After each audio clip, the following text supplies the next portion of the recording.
The city moved like a tired heartbeat beneath the cold gray sky. Cars rushed by in muted blurs, people passed with their faces buried in phones, and no one noticed the young woman standing at the edge of the old Riverside Bridge. Her name was Clara Wren, and she looked too fragile for the world, her thin frame wrapped in a faded brown coat, her hair messy and tangled from the wind, her eyes hollow like they had cried too much to ever shine again. The river below whispered darkly, its surface glinting like broken glass. Clara leaned forward, gripping the railing with trembling hands, as if the weight of life had finally become too heavy to carry. She closed her eyes and whispered, "I'm sorry." If you believe in kindness, second chances, and the power of a single word to change a life, please take a moment to like, comment, share, and subscribe to Kindly Tubed, because what happens next might just remind you that even a stranger can become your miracle. The world around Clara felt silent, even though life continued around her.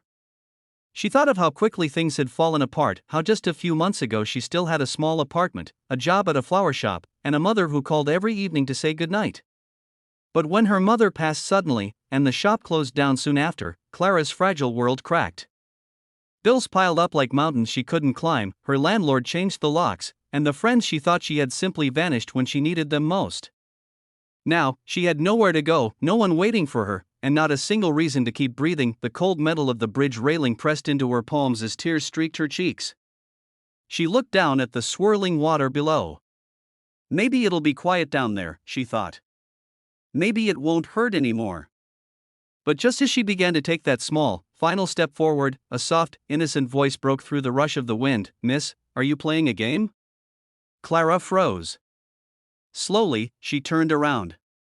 Standing a few feet behind her was a little girl, maybe 6 years old, wearing a pink backpack with a half-unzipped pocket and holding a melted ice cream cone in one hand.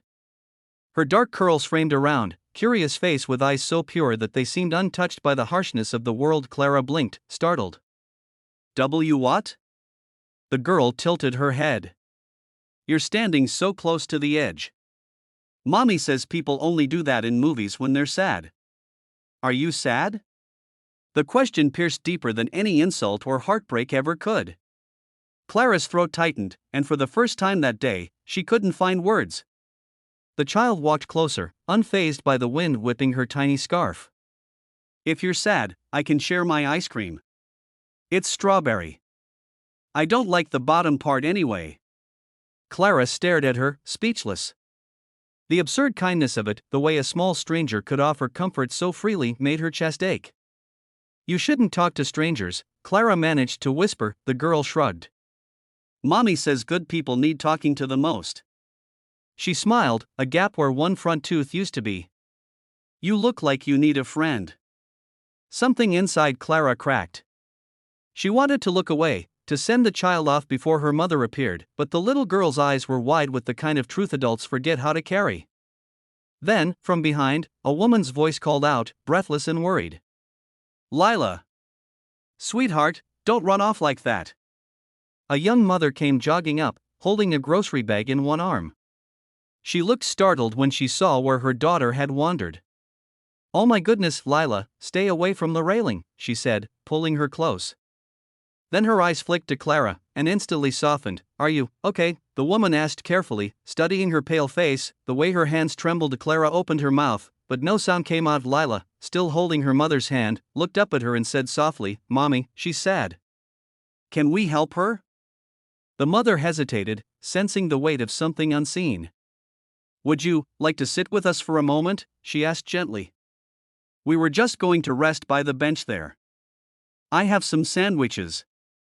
For a moment, Clara wanted to refuse, to retreat back into her darkness.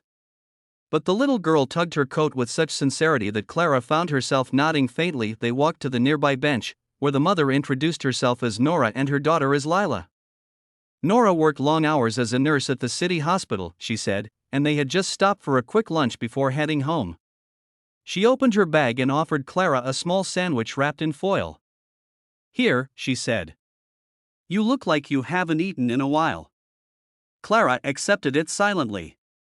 She hadn't eaten since yesterday.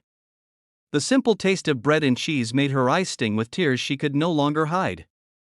Nora pretended not to notice at first, giving her quiet space, but Lila climbed onto the bench beside Clara and whispered, "It's okay to cry.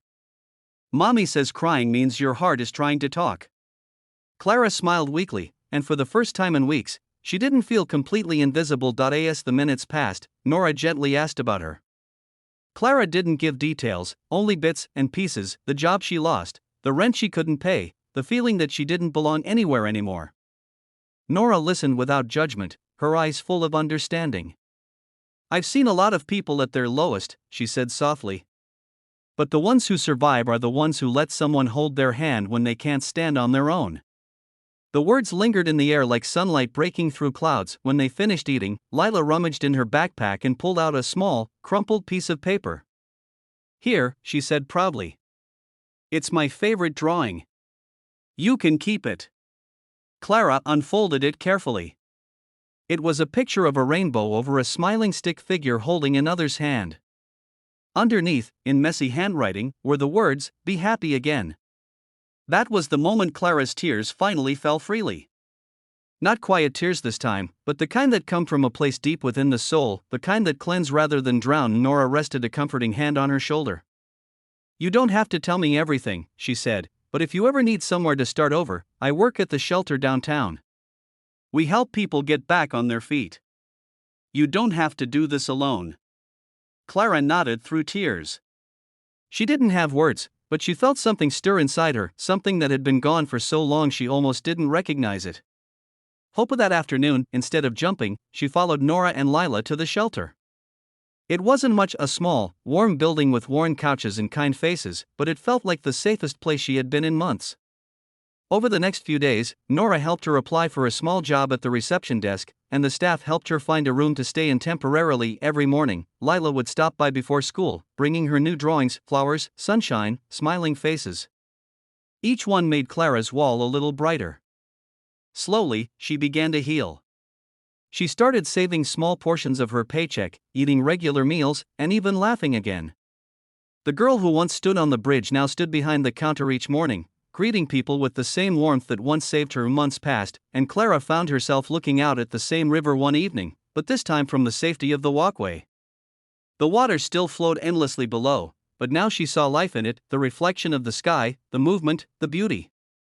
She realized how easily a single moment can change everything.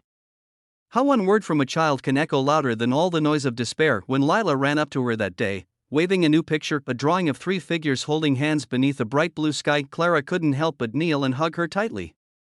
You saved me, she whispered. Lila giggled. No, silly. You just needed a friend.